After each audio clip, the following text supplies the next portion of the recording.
somebody said, "Why did you get into jazz?" I said, "I hate crowds." And I told someone the formula for making $1 million in jazz is to start with two. Hey folks, Matt Masur from Clickstream Studios. Welcome to another edition of Good News York. I am very excited to talk to a gentleman whose name and work I've seen around town for many years. It's the first time I'm getting the opportunity to have a conversation with him. I'm very excited. Sir, go ahead and introduce yourself and tell us what you're all about. Bond, James Bond, Her Majesty's Secret Service. But my friends call me 007. I'm Frank Malfitano, and I'm a native Syracusan and a graduate of Syracuse University and Onondaga Community College and Eastwood High School. I've been here a good portion of my life, and I created the Syracuse International Jazz Fest some 44 years ago, and I'm still producing it. It's coming up. Wow. What is Jazz Fest? Jazz Fest is a music festival that features. I'm not a promoter. I mean, the difference between a promoter and a presenter is a promoter makes money. Somebody said, "Why did you get into jazz?" I said, "I hate crowds." and I told someone the formula for making $1 million in jazz is to start with two. So this is not a moneymaker. It's really a passion project, a labor of love, something I love. I was a student musician in high school. Wow. And played in concert band, all city, all county, all state. And I always loved the music and being around the music, and it was my life, and it's always been my life, and that kind of just led to me doing this. It was a circuitous route, but I somehow managed to get here and decided that a music festival in my hometown was something I wanted to do. That's awesome. That's awesome. What can people expect at this festival? Fun. It's really a fun event. It's the vibe is unlike anything I've ever seen, and the audience is unlike anything I've ever seen. You know, you tend to go to a show, say at the amphitheater or something, and it's usually classic rock or country, and you'll see that crowd. Sure. If you go to funk jams, funk fest out at the fairgrounds, you'll see another type of audience. Sure. At Jazz Fest, you see everybody in town. Wow. It's really a big tent, really diverse. I don't know how else to describe it. Everybody gets along, and it's wonderful, and it's fun, and the music is great, and you can bring your children, and they can see some of the greatest artists in the world, and I think that's important. I mean, that's how I started out, seeing the best. That's incredible. Talk about that a little bit more. What's the lineup this year? Well, the opening night, we are doing something new. We're going to the National Veterans Resource Center at Syracuse University. Oh, wow. And we're presenting a 22-piece big band. Yes, one of the military jazz big bands. In my estimation, the big band. Okay, it's the U.S. Air Force Airmen of Note. Wow. It's what became of the Glenn Miller Band after World War II. Really? Yeah. And that's free at the National Veterans Center. Is that the new building there on the corner on the SU campus? Yes. It's Okay. on the corner of Waverly building. And South Krause. And it goes all the way to Marshall Street. I mean, it's just And a glass I'm enclosed guessing you're going to be in the big auditorium space We in are. that building? That was We beautiful. are. I understand that was originally built for political debates with the idea they'd be able to host crowds and that sort of thing. Was my understanding. I don't know how much truth there is to that, but Well, I know they brought someone in beautiful from room. the current administration, and it seems like it's set up like a lecture hall for Yeah. panelists and but it's a beautiful space. I can It is imagine. I think it's the most Putting beautiful music in space in it's gonna town. be awesome. Yeah, I think it's the first time there's ever been music in there. That's great. Yeah.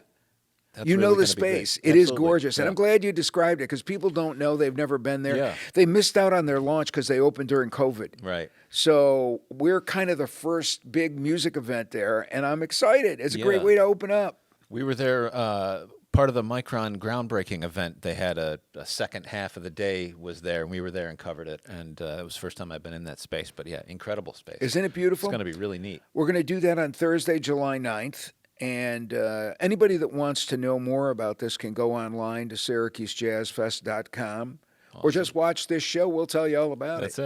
That's it. Now, so you mentioned we were talking about the Veterans Center there, but that's not the only spot that you can see some jazz, right? No, not on Jazz Fest weekend. You can kind of see it all around the place. But, I mean, this is the nation's 250th anniversary. Yeah. In addition to being Jazz Fest's 40th anniversary, but that pales by comparison. And I think, you know, on July 9th, we're 5 days removed from Independence Day, Sure. our national holiday. And to get a band of this caliber 5 days removed from the 4th of July is pretty exciting for us. Yeah. That's going to be really neat. Then we move up to Beak and Skiff Apple Orchards. Oh, wow. Where they grow apples and weed. Yep. And things of that nature. And they've been a proven concert venue. They're in Lafayette, New York, about 10 miles south of the city. They've been a proven concert venue for the last 10 years, doing single night, single event concerts. They just did Wilco, and they've got Lake Street Dive coming up. Yeah. And no, it's a great site, and it's beautiful, and the views are beautiful. And so we're going to be up there on Friday and Saturday night. Oh, wow. That is going to be great.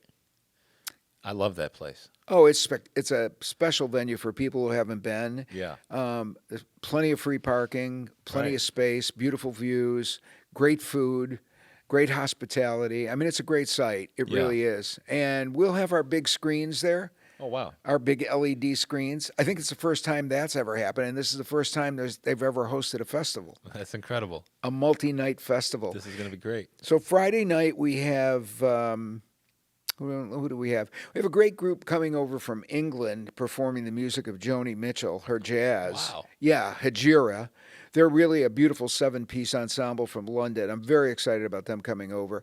Then we have another great group from New Orleans, the Sons of the Neville Brothers, Ian and Ivan Neville, who are Art and Aaron Neville's sons. They're carrying on the NOLA tradition, and they're going to be doing... with their band Dumpstaphunk, they're going to be paying tribute to Sly and the Family Stone. Wow.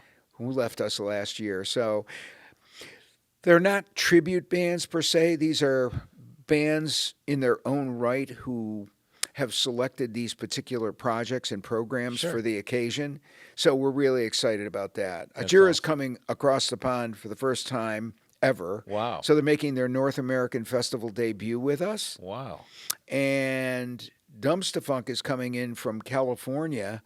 It's an isolated date, so they're flying in just for this date. That's incredible. Yeah, and then we end the evening with Tower of Power from Oakland. Wow. It's their 58th year touring. Wow. Yeah, that's incredible. How do you land such kind of top-notch acts like this? I think that's a great question. We've been at it a long time. I worked in New York. I worked in Washington, D.C. I worked in Detroit for many years in the music business. And I also worked on projects in New Orleans, Los Angeles, Chicago. Wow. So I got to meet a lot of artists. And they became friends. And I met their agents and their managers. And... you know, we've put on a really good festival where the fans are really appreciated and the artists are treated very, very well. I mean, we really roll out the red carpet to get them here. That's great. We give them a great experience, and they want to come back, and the word of mouth in the industry is very good about our festival. Sure. That's the power of having a festival for 40 years, right? You're able to build that reputation, and I'm sure that is incredibly powerful when it comes to lining up those folks. I think we've been very lucky. We've been very blessed. I love the music, and I think that the artists sense that when they meet us. Sure. And our fans love them, and the reception they get is just incredible. So there's a family community sense about this festival, and that really makes it artist friendly. So I got to ask you, Frank, because I know, like you said, you're taking good care of these artists. These folks are coming to America for the first time. You're no doubt going to feed them some local food. What What are you going to feed these folks from Syracuse? Well, this year, because it's a new venue, Uh-huh. they do food and beverages on site Oh, wow. at Beak and Skiff, so they'll be doing all the catering. Oh, that's I'm not incredible. really sure what the university's doing for opening night. I know for the closing Sunday on campus at Hendricks Chapel, we're doing a free picnic lunch outside on the quad, and I'm not sure who's catering that. Yeah. So shame on me for not knowing about our wonderful foodstuffs at this year's festival.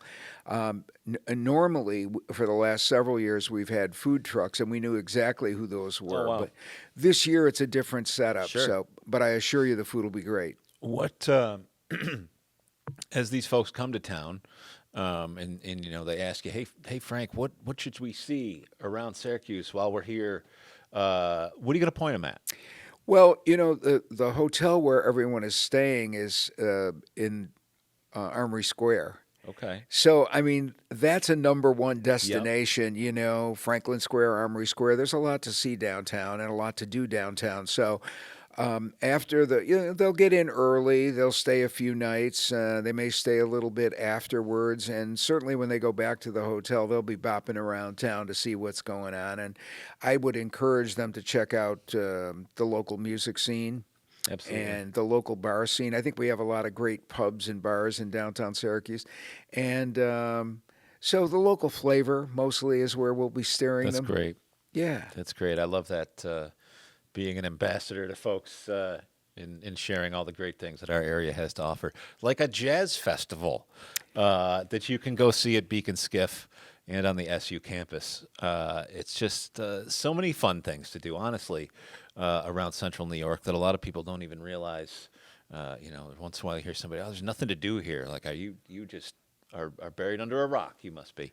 But And you're right to say that to them because, people love to complain. Sure. I mean, come on, that's part of human nature, I think. It's become that. This is really joyful. This is good news, York. Yeah. This is really good news. I mean, we have a world-class music festival that is free. Parking is free. Every performance is free. All you have to do is show up.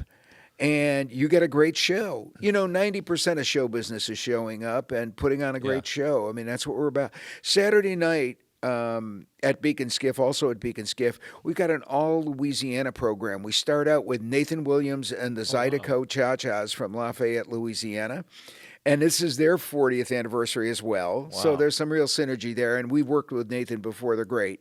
People will be dancing from the first note, I assure you. And they're followed by a lady named Gunhild Carling, who's really an amazing story in and of herself. She's been on stage since she was 3 years old.